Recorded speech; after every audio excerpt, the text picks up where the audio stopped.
He was left to freeze in a storm, an 11-year-old boy tossed into the wild like garbage. No one was supposed to find him. But then came the scarred dog, and the man no one trusted. What happened next will shake you. If you believe in second chances and shocking truths, hit like, subscribe, and stay with us. This story isn't just heartwarming, it's unforgettable. The rain had been falling since early morning, cold and constant, washing across the open plains of western Kansas like a quiet grief that wouldn't lift. The Great Plains stretched endlessly in all directions, fields of wind-blown wheat and ghost-colored corn under a sky so gray it looked carved from stone. There were no houses here, no signs, just a narrow dirt road cutting through a sea of wild grass and mud. Along that road, an old rust-colored pickup truck rumbled to a stop and let out a tired sigh. The driver's side door opened, and Clint Raleigh stepped out. He was 43, lean in a sharp, dry way, with a jaw that always looked clenched and shoulders hunched like he carried too much that didn't belong to him. His eyes were the color of stale tobacco smoke, and they rarely softened. Clint wasn't Eli's father, he was his stepfather, a man who had married Eli's mother late and never expected the boy to come with the package. After she died, Clint didn't mourn, he tolerated. And lately, even that was too much for him. He stomped around the front of the truck, mud splashing onto his jeans, and yanked open the passenger side door. "Get out," he growled, without looking. Inside sat Eli Morgan, 11 years old, clutching a canvas bag to his chest. He didn't move right away. He just looked out through the rain-smeared windshield, eyes blank. Then, slowly, he slid down from the seat, sneakers landing in the wet earth with a soft slap. Eli was small for his age, narrow-shouldered and pale, with chestnut-brown hair that curled slightly when wet. His face was quiet, not from calm, but from something too deep for words. His gray-blue eyes held no fire, no questions. Just silence. The kind that came after too much loss and too little comfort. His hoodie was soaked within seconds, clinging to him like it didn't want to let go. His jeans, torn at one knee, sagged with the weight of water. He had once lived in Wichita, in a small upstairs apartment with carpets that smelled like cinnamon and music always playing faintly in the background. That was before Margaret Morgan, his mother, was diagnosed. She had been the kind of mother who always noticed when he was quiet, who left warm notes in his lunchbox, and who smelled of clean soap and chamomile tea. Cancer had taken her in 8 months, swift and brutal.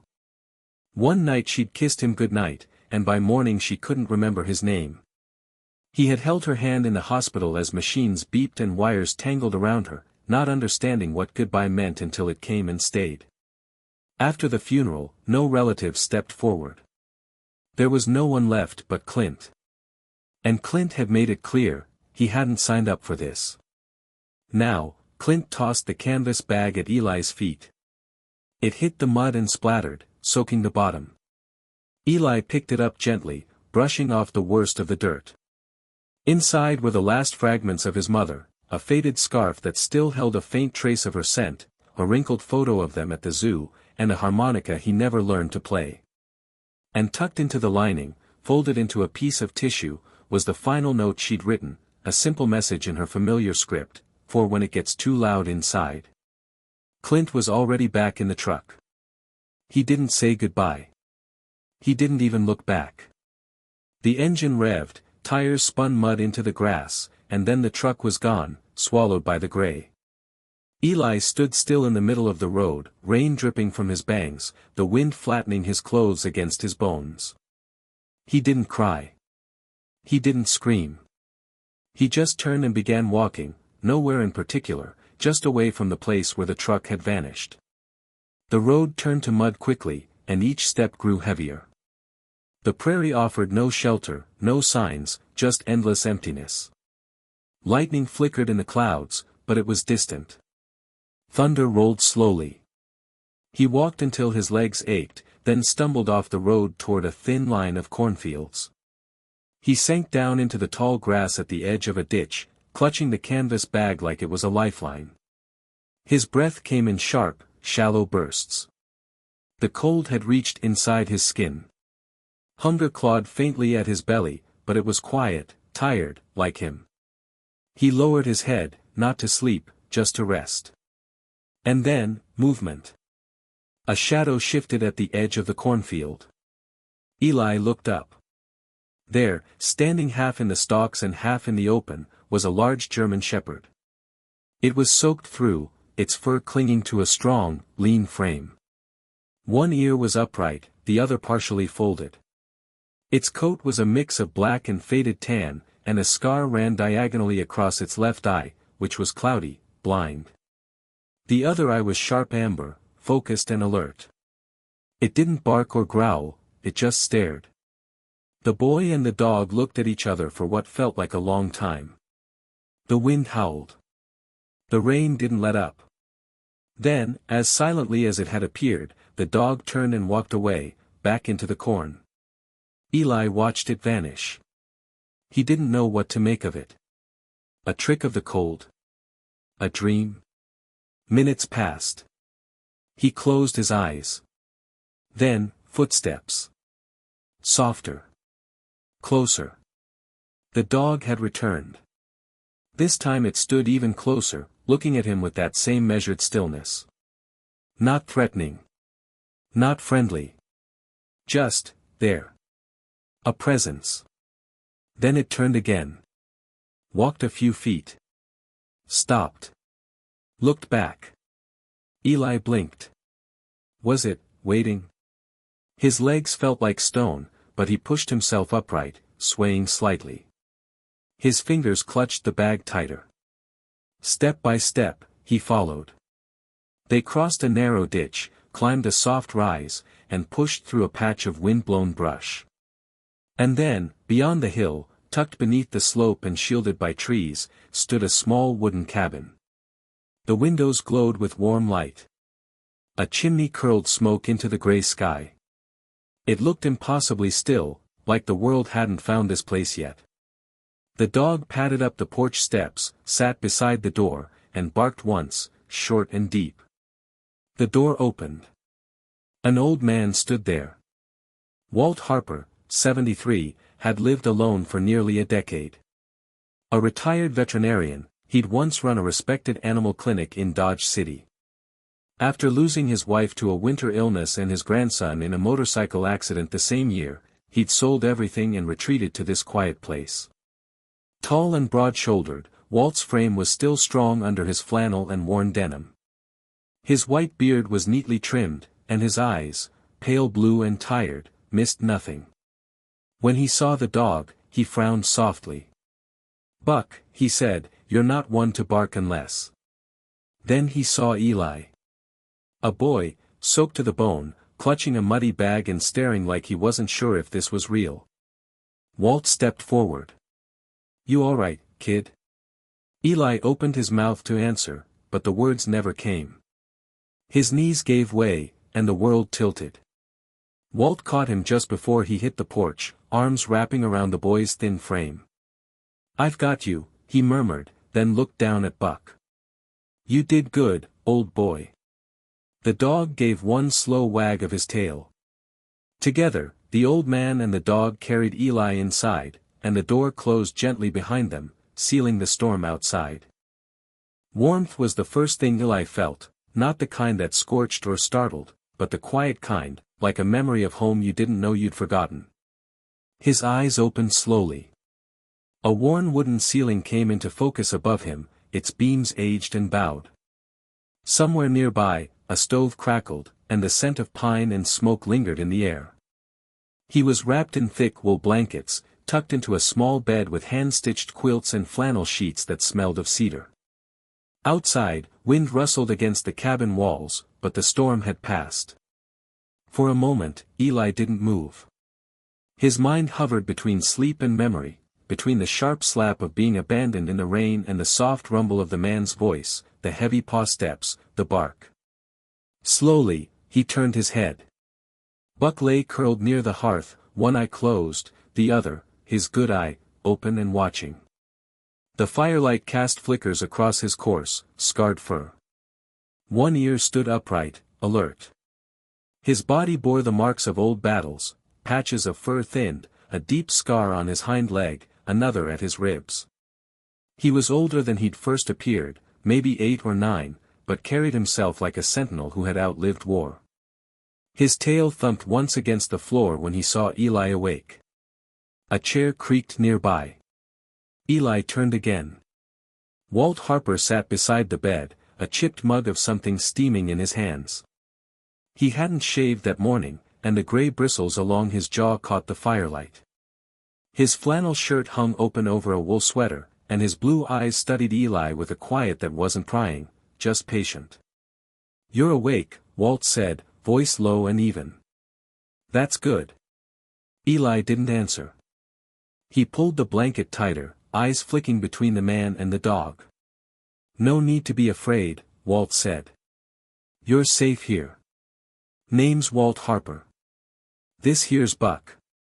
You met him first, I reckon." He reached down, gave the dog a gentle pat behind the ear. "He doesn't usually bring strangers to the porch, so I figured you were something special." Eli said nothing. His fingers gripped the edge of the blanket like a rope. Walt didn't push. He set the mug on the bedside table. "It's just chamomile tea.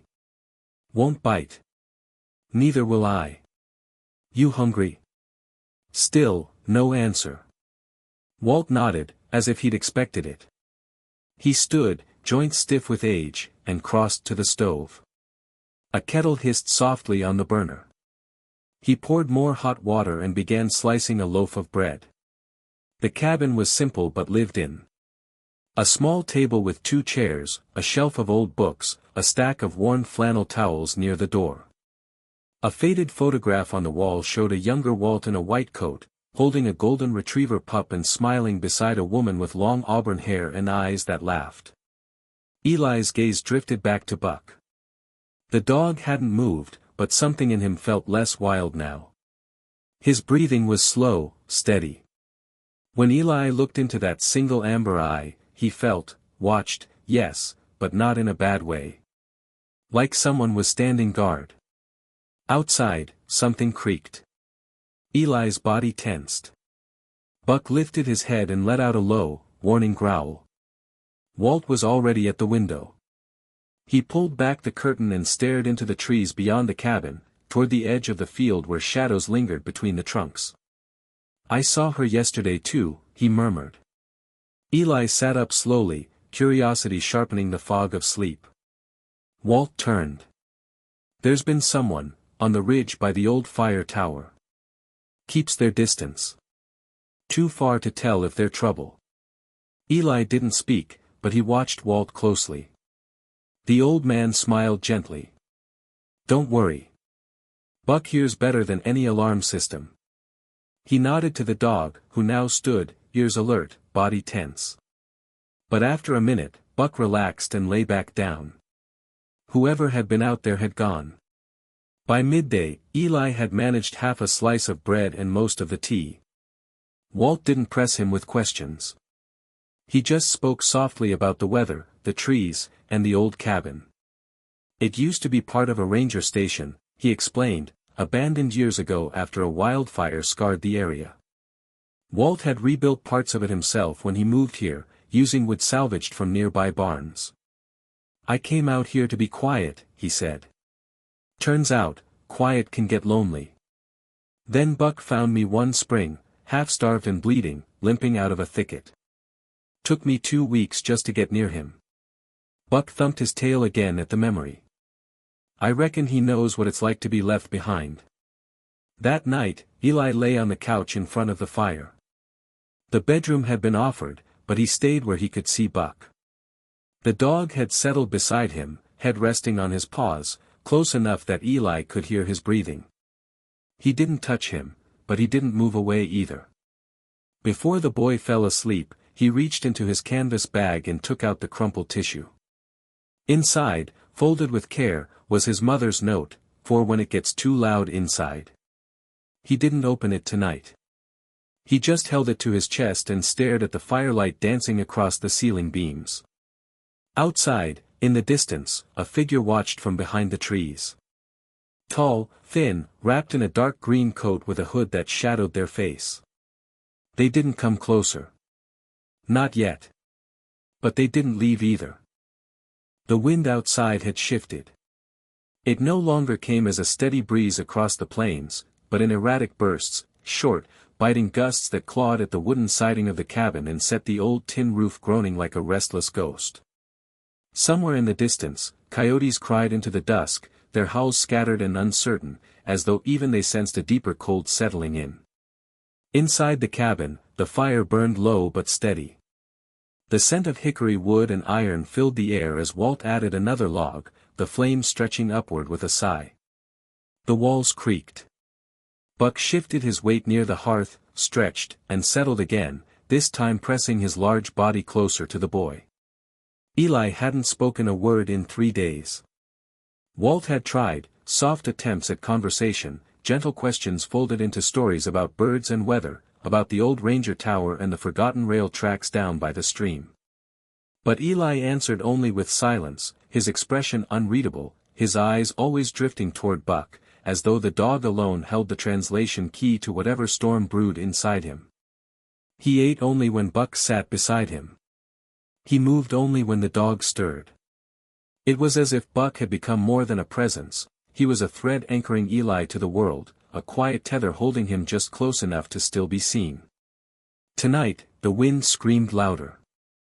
Walt rose from his chair and moved to the window. The forest edge, visible by day, had vanished into shadow. He drew the curtains tight, took a deep breath, and turned to the stove. "You'll feel it tonight, Buck," he said, glancing toward the dog. "That old hip of yours'll start grumbling. Just like mine."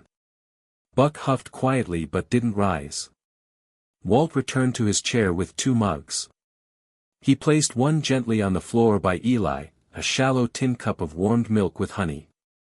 The other he kept for himself, tea brewed dark and sharp, a habit left over from long ago nights in a field tent far from home. "I ever tell you about Daniel?" Walt asked suddenly. His voice was soft but steady. "My grandson." Eli looked up. It was the first time he'd reacted to Walt's voice in any visible way. Walt took a slow sip before continuing. "He was about your age when he started coming out here with me during summers. Smart kid. Liked frogs. Knew every constellation in the sky by the time he was 10. He paused. He died 4 winters ago. Hit by a drunk driver while walking home from band practice." The room didn't change. The fire still crackled. But something in the air thickened, grief like fog, rolling in without warning. Walt didn't elaborate. He didn't cry. He just sat there, staring into the fire, hands wrapped around the chipped mug as if it could keep the cold of memory from leaking through his skin. Eli didn't move away. Slowly, barely perceptible, he leaned closer, just a few inches toward the warmth, toward Buck, toward the story. His hand brushed against the dog's fur and remained there. "I thought I was done," Walt said after a while. "No more people. No more heartbreak. Just me and this old mutt in the woods. But then Buck dragged your soaked little body up to my door." He turned and looked directly at the boy. "You don't have to talk, son. But just know you're not invisible here." Outside, a tree branch snapped with the force of the wind. The cabin groaned again. Buck raised his head, ears flicking. He stood and padded toward the door, staring at it as if something waited just beyond it. Then, he returned and lay beside Eli again, slower this time, a soft grunt escaping his throat as his weight settled. Walt noticed. "That limp's worse today," he murmured. "Cold's getting in your bones, boy." Buck blinked slowly, the firelight reflecting off the scar that slashed across his ribs. Later, when the wind howled louder than ever, Walt brought out a thick wool blanket and draped it across Eli's shoulders. It smelled like tobacco and pine. The boy didn't flinch. That alone felt like progress. "I used to stitch up wounded shepherds during the war," Walt said, mostly to himself. "Never saw one like him though. Buck came out of nowhere, half dead and still full of fight. He stood, poured a little broth into a bowl, set it near the stove for Buck, and then paused. "There's something about the broken ones," he added. "They understand each other." Eli's eyes flicked upward. For the first time since arriving, his lips parted, not to speak, but to breathe a little deeper, a little steadier. The fire crackled. Shadows danced across the cabin walls, flickering like memory. Walt didn't press. He sat back down, leaned his head against the back of the old wooden chair, and closed his eyes. In that quiet, Eli pulled the blanket tighter around himself and shifted ever so slightly closer to the dog. For that night, the silence was no longer hollow. Sarah Newton spotted the faint thread of smoke curling into the Kansas sky around noon. It rose, slow and steady, above the dry line of cedar and pine trees near the northern edge of her patrol zone. The old ranger cabin, abandoned since the fire 2 winters ago, wasn't supposed to be occupied. She narrowed her eyes behind dark-tinted sunglasses, slipped her glove back on, and tightened her coat collar against the breeze. Sarah was 35, tall and lean from years spent outdoors, with sun-browned skin and dark blonde hair perpetually tied in a low braid. There was a quiet confidence in the way she walked, measured, sure-footed, like someone who had spent more time among trees and animals than with people. Her uniform bore the wear of real work, scuffed boots, a faded patch on one shoulder, and a knife sheath worn soft from years of habit. Though professional and observant, Sarah carried something heavy behind her green-gray eyes. Years ago, during her early days in the service, she'd failed to act on a domestic call that ended badly, a girl gone missing, later found too late. Since then, she trusted her instincts more than paperwork, and followed hunches others dismissed. She cut the engine on her dusty green truck, grabbed her radio, and started the short hike toward the cabin, boots crunching across dry brush and half-melted snow. The closer she got, the more certain she was, someone was definitely inside. Inside the cabin, Walt was stirring stew. Buck lay on his side near the door, his breathing heavy but relaxed. Eli, wrapped in the old wool blanket, was sitting on the floor, watching the flames with the quiet intensity of someone learning to believe in warmth again. Buck was the first to react. His ears perked. A low growl rumbled in his throat, not aggressive, but alert. Walt looked up. "Someone's coming," he said, mostly to himself. Eli froze. A knock came. Firm, not loud. Walt opened the door slowly. Sarah stood with one hand on her hip, the other holding her ranger badge up in plain view. "Afternoon. Saw smoke. This cabin's not on the occupancy list. Everything all right here?" Her voice was calm, professional, but her gaze immediately registered more than smoke and soup. She noted the thinness of the boy, the tension in his shoulders, the way he subtly shifted behind the old man. And she saw Buck, scarred, silent, clearly protective. Walt met her eyes. "Didn't mean to cause alarm. We've had a situation. May I come in?" Walt nodded. "Sure. Watch the step, it's uneven." Inside, Sarah scanned the room again, this time more slowly. Her tone remained steady, but she lowered herself to one knee, bringing her face closer to Eli's level. "Hey there. I'm Sarah. I'm a ranger around these parts. You okay, buddy?" Eli didn't answer.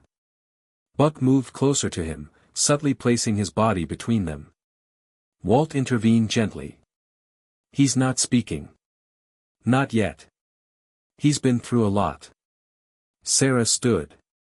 "Name?" "Eli Morgan." At the name, Sarah paused. She reached into her jacket, pulled out a small notepad. "That name came across dispatch this morning. A man named Clint Raleigh filed a report. Claimed Eli ran away from home. Said the boy took money. They're calling it theft." Walt's brow furrowed. "That man dropped him in the middle of nowhere like a sack of potatoes. Buck found him half dead. The boy had no food, no coat worth mentioning. Sarah's jaw clenched. She jotted something down. I thought something was off about that report. No urgency in the guy's voice.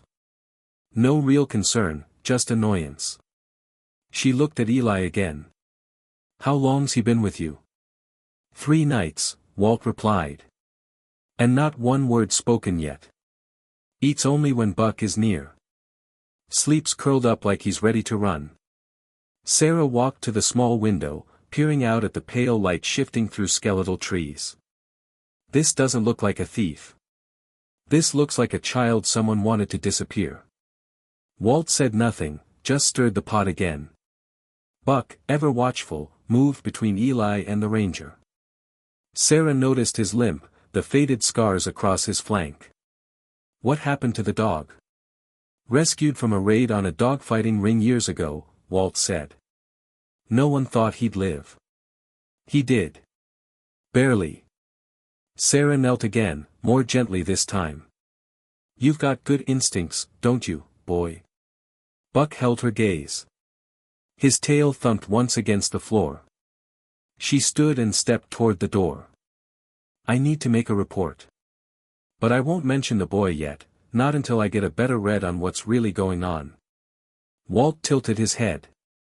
You willing to bend that far? I'm willing to buy time, Sarah replied. And maybe buy the kid a chance. Eli looked up at her for a moment, not long, but long enough for Sarah to catch a flicker of something in his eyes, not fear, but recognition. She gave him a small nod and left the cabin, leaving the door ajar for a moment before pulling it gently shut. Back in her truck, she didn't radio in yet. She simply sat in the driver's seat, looking out over the ridge toward the hidden cabin, her mind running through possibilities. She knew this kind of case didn't end in tidy lines.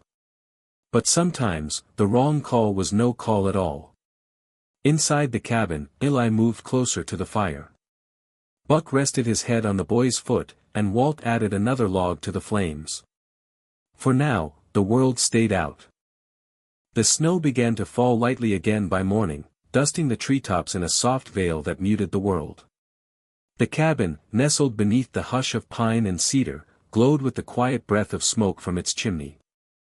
Inside, Walt was fixing the squeaky hinge on the cabin door, muttering to himself as Eli sat cross-legged near the hearth, sketching circles into the soot with a stick.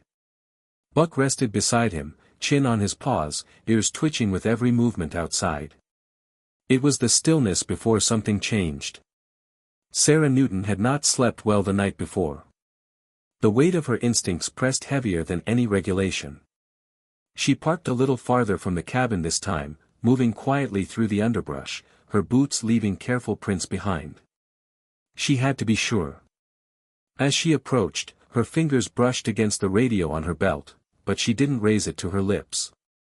Through the frosted window, she saw them, the old man hunched over a rusty hinge, the boy, smaller than she'd remembered, watching the fire, and that scarred German shepherd positioned protectively beside him. The scene was too quiet to be anything sinister. Still, she knocked firmly. Walt opened the door, the same calmness in his posture as before. You're back, he said simply. I had more questions, Sarah replied. And this time, I want the boy to answer, if he can. Walt stepped aside, letting her in without a word. Eli looked up, no longer startled, but wary.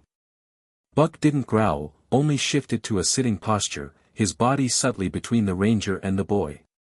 Sarah crouched again, resting on one knee beside the hearth.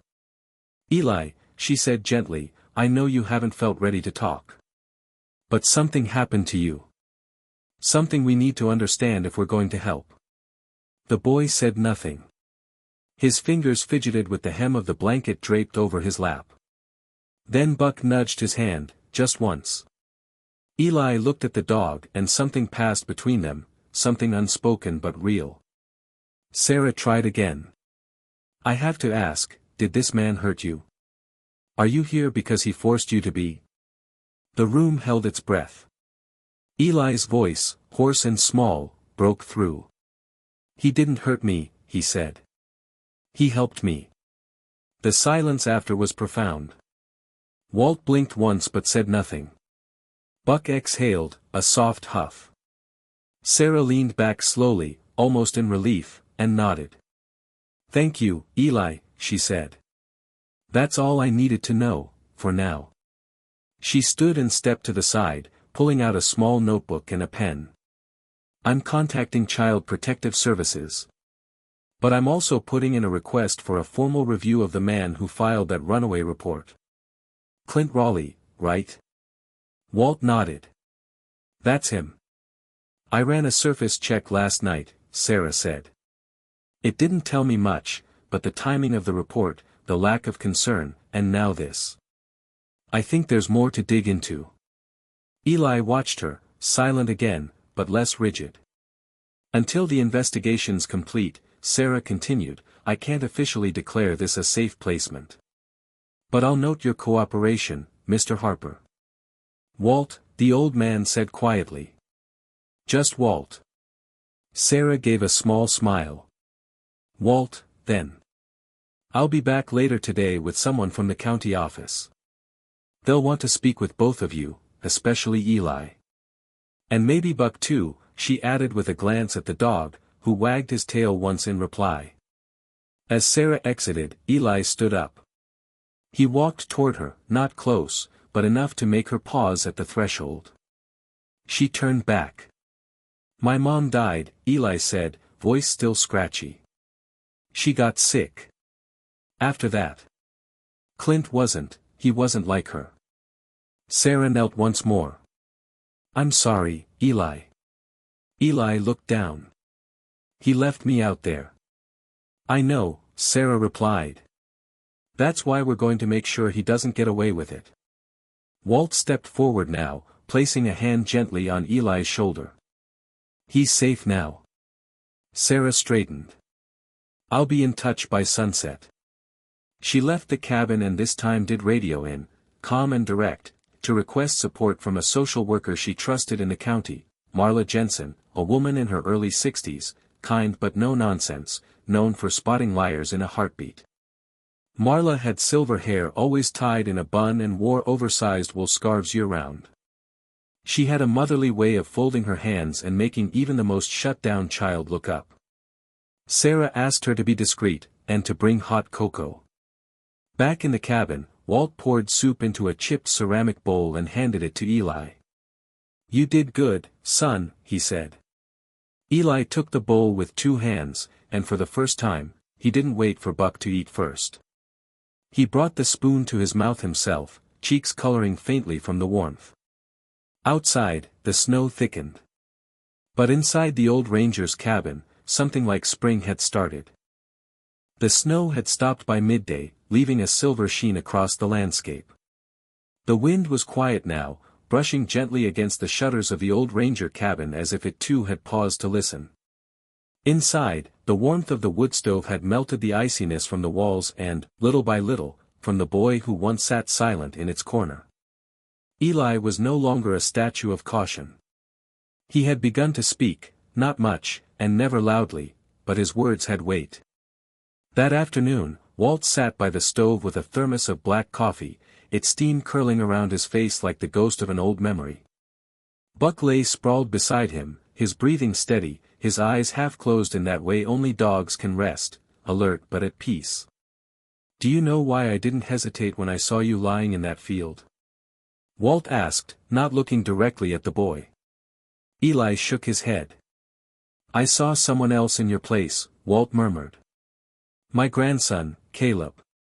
Eli looked up now. "He would have been your age," Walt continued. "Wild curls. Couldn't sit still for anything. He loved frogs, used to stuff them in his pockets just to make his mother scream." A thin smile ghosted across the old man's face. "I was supposed to pick him up that day, from a scout camp just outside Hayes. But there was a thunderstorm, roads were bad, and I waited, thought it could wait till morning." Eli waited, sensing the gravity unspoken. "By morning," Walt said softly, "he'd wandered off. Trying to find me. They found him 2 days later in the creek. He'd slipped. Hit his head. Too late. Eli's lips parted, but no words came. I wasn't gonna let it be too late again, Walt added. Not this time. Buck let out a low whine, like he, too, understood something had been unburdened. Later that evening, Eli helped Walt stack firewood just outside the shed. His movements were more confident now, still careful, but not fearful. Buck trailed beside him, and for the first time, Eli reached out without hesitation to scratch behind the dog's ear. Buck leaned into it. You said Buck used to be something else, Eli ventured, voice hushed. Walt wiped his hands on a worn towel. He did. Military dog. Served in Afghanistan. He was trained for rescue and explosives detection. Saved more lives than most people I know. What happened to him? Walt glanced at the dog, who had now turned his head toward them as if he, too, remembered. There was a collapse during a search mission. Buck tried to get through the debris, but he couldn't pull a trapped soldier out in time. They said he froze. They said he failed. But he didn't. Eli asked. He tried, Walt said simply. But in that world, almost isn't good enough. He got decommissioned. Sent to a shelter. I pulled him out before they made it permanent. Eli crouched beside Buck now, resting a hand on his broad back. He didn't fail, he said. He just didn't give up. Buck licked his hand in reply. That night, as a soft wind rustled through the chimney flue, Eli spoke more than he ever had before. In the small pool of lamplight at the wooden kitchen table, he told Walt about his mom, Margaret, the way she'd hum when folding clothes, the smell of her vanilla hand lotion. He told him about the hospital, and how the machines beeped slower and slower until there was only quiet. Then, with clenched fists, he talked about Clint. About how the man never came to the funeral. How he threw things when drunk. How Eli once locked himself in a bathroom overnight just to avoid being hit. Walt didn't interrupt, didn't gasp. He simply listened. That, more than anything, allowed Eli to keep talking. When the words ran out, Walt placed a folded cloth bundle on the table. Eli looked at it, confused. Open it, Walt said. Inside was a flannel shirt, blue and green plaid, soft but thick. Slightly oversized, with patches at the elbow. Eli ran his fingers over it. It was Caleb's, Walt said. Thought maybe it could have a second life, too. Eli pulled it close but didn't speak. Instead, he pressed his face into it, not crying, just breathing in.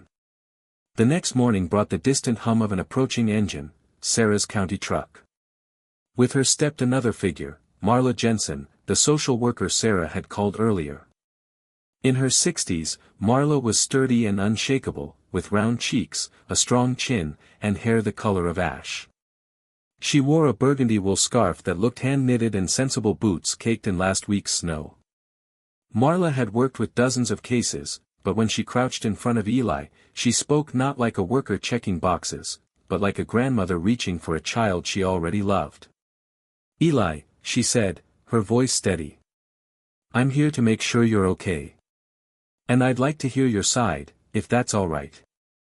Eli, wearing Caleb's shirt now like armor, looked at her, and nodded. The skies over the Kansas plains had begun to thaw. Patches of pale grass poked through the last of the snow, and the frost-laced wind that had once howled through the empty land now murmured like an old lullaby. Spring, though shy, was finally making its way into the world. In the quiet clearing by the abandoned ranger station, life was shifting too, one slow step at a time. Inside the wooden cabin, light filtered through clean windows for the first time in years.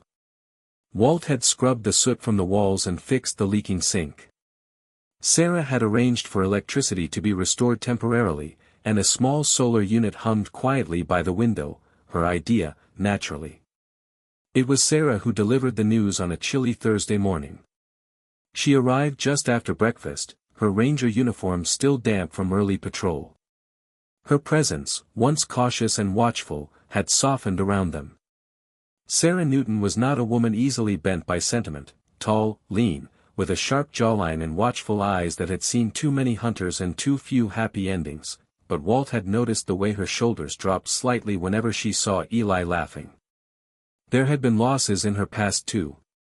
Her younger brother, gone to the system and never returned the same, had left her with a sense of duty stitched deep into her bones. She never spoke of him, but Walt could read the echo of that grief in her eyes. She removed her cap and looked at the two of them, Walt leaning against the stove, Eli petting Buck beside the door. "You've been granted provisional guardianship," she said. "It's official. For the next 90 days, Eli stays here, with you. The county will check in regularly. I'll be your liaison, and Marla will monitor emotional progress." Walt exhaled slowly. "We'll follow every rule." Sarah nodded. "Just keep doing what you're doing." Buck gave a low bark, as if in agreement. "Also," Sarah added, reaching into her satchel, "this is for Buck." She handed over a laminated tag that read Emotional Support Animal, Registered Therapy Companion. Eli's face lit up as he took the tag and fastened it gently to Buck's collar.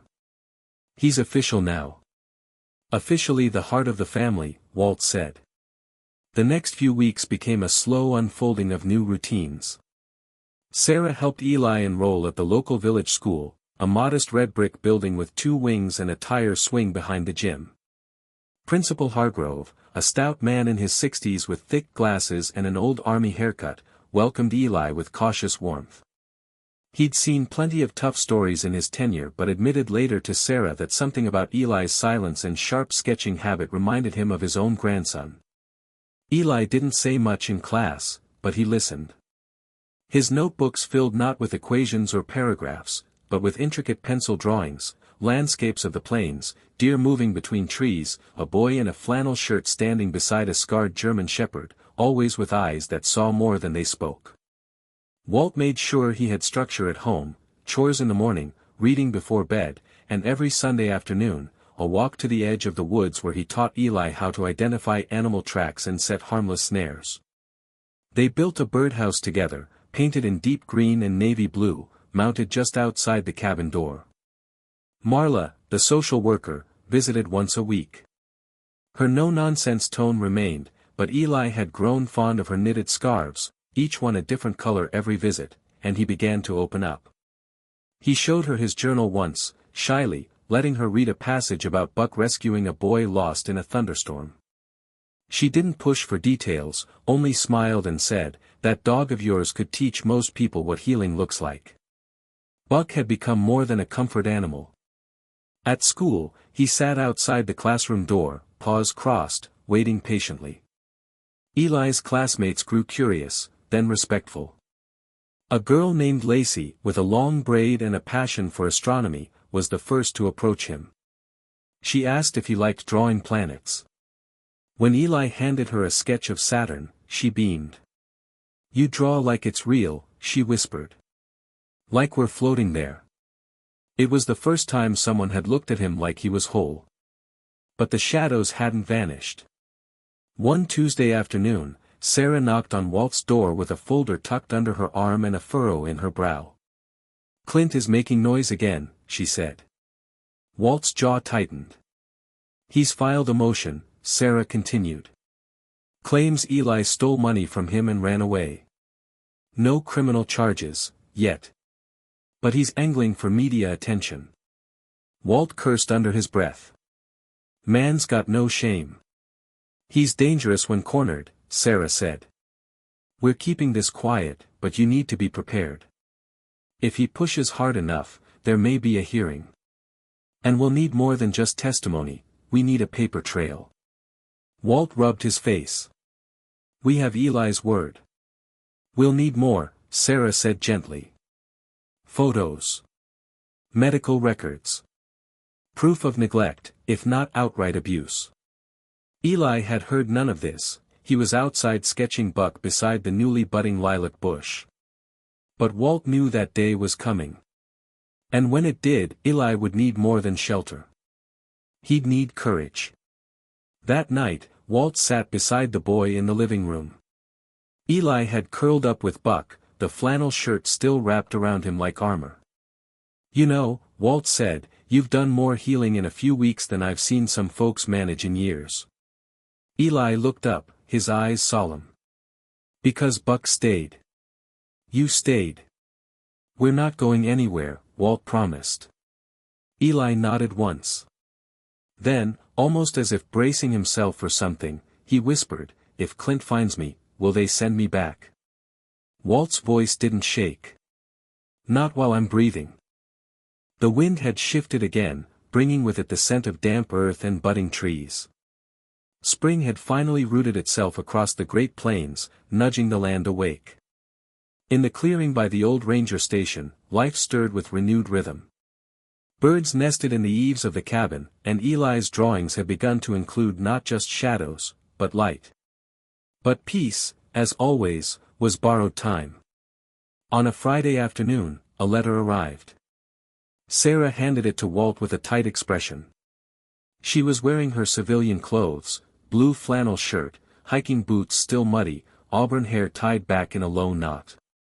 Her shoulders were squared, but the slight twitch of her jaw gave her away. "It's from the court," she said. "Clint filed for custody appeal. There's a hearing scheduled next Wednesday. It's real this time." Walt took the letter and read it in silence. His weathered face didn't betray emotion, but inside, something burned. Sarah continued, "He's gotten a lawyer. Private. Slick. And he's trying to frame this as a misunderstanding. Claims he's just a desperate father who made a mistake, trying to bring his son back." Walt's voice was low, grave. "That boy's not his. Not by blood. Not by heart." Sarah nodded. "We know. But the system doesn't run on feelings. It runs on proof. And Clint, he's cleaned himself up lately. Bought a button-up shirt, paid a few old debts. Even shaved." Eli overheard, standing just behind the doorframe. He didn't cry, didn't panic. He turned quietly, walked out the back door, and disappeared into the woods with Buck padding silently behind him. They found him nearly an hour later near the edge of a ridge overlooking a creek, where wild dogwood trees leaned out over the water. Eli was sketching. "He'll try to lie," Eli said, not looking up. Sarah crouched beside him. "Then we'll tell the truth." Loudly. Walt didn't speak. He sat beside them both, hands clenched. That night, Walt pulled a worn wooden box from under his bed. Inside were yellowed photographs, letters, and finally, one small envelope marked Chris. It was addressed to his late grandson, the boy who had died at 9 years old from a rare heart condition. The pain of that loss had never dulled, only shifted shape. He placed the envelope on the table beside Eli's plate during breakfast. "I want you to read this," Walt said, voice thick. "It's not about me. It's about second chances. About what it means to keep someone safe when you couldn't before." Eli read in silence. When he finished, he wiped his eyes with his sleeve. "I want to stay here," he whispered. "With you and Buck." "You're not going anywhere," Walt said. "Not if I can help it." They spent the weekend gathering everything Sarah might need, school records, photos, doctor's reports of old bruises, quietly documented by Marla, even Buck's collar from the night he first found Eli in the field. Marla herself agreed to testify. "He's not just surviving here," she told Sarah. "He's growing. That's what matters." Wednesday arrived with a gray sky stretched like canvas above the courthouse in Dodge City. The courthouse was modest, red brick, old brass lamps flickering overhead. Inside, the judge was a woman in her late 50s named Helen Braverman. Stern but not unkind, she had a reputation for favoring facts over theatrics. Clint arrived in a borrowed suit and forced smile. His lawyer, a sleek man named Donovan Shaw, painted him as a repentant stepfather, overwhelmed after the death of his wife and now seeking to right his wrongs. They called Clint to the stand. He cried. Told stories about bedtime songs and Eli's love for fishing, none of which held truth. Then Sarah took the stand. Her voice was even, but firm. I saw the boy alone in the middle of nowhere. No shoes, no food. Just a soaked cloth bag. He didn't speak for days. That is not what a child does when they run away with money. Walt spoke next. He told them about finding Eli barely breathing, about sleepless nights filled with quiet sobbing, about the moment the boy first smiled again. Eli's turn came last. They gave him the option to skip it. He refused. He stood before the court in his best jeans, his drawings in a manila folder. He read a short letter he'd written himself, hand slightly trembling. I'm not scared of being alone anymore, because I'm not. Walt made me feel like I matter. Buck made me feel safe. I want to stay. Please don't send me back. Silence held the room. The judge asked only one question, Eli, did Clint ever hurt you? Eli paused. Then said, clearly, yes. Not always with fists. But yes. The ruling was delivered that afternoon. Custody permanently denied to Clint. Temporary guardianship for Walt extended pending full adoption review. Outside the courtroom, Sarah, Walt, and Eli stood in the parking lot. Buck jumped into the back of the truck with a single bound, tail wagging hard enough to knock over Walt's backpack. Sarah turned to Walt. He's yours now. Officially unofficial. Walt smiled. He always was. Eli looked up at Sarah. Thank you. She tousled his hair gently. Thank Buck. I just signed the forms. That night, in the safety of the old ranger station, Eli didn't write in his journal. He didn't need to. Instead, he slept through the night with Buck curled beside him, and Walt reading quietly by the fire. The storm had passed. The boy was home. Eli was left in the cold with nothing, no hope, no voice, no one. But God didn't send a miracle from the sky. He sent a scarred dog. He sent an old man with a quiet heart. And through their brokenness, they saved each other. Sometimes, that's how grace works, not loud, but real. If this story touched you, share it, subscribe, and may God bless everyone watching. And if you believe no one is ever truly forgotten, type Amen in the comments.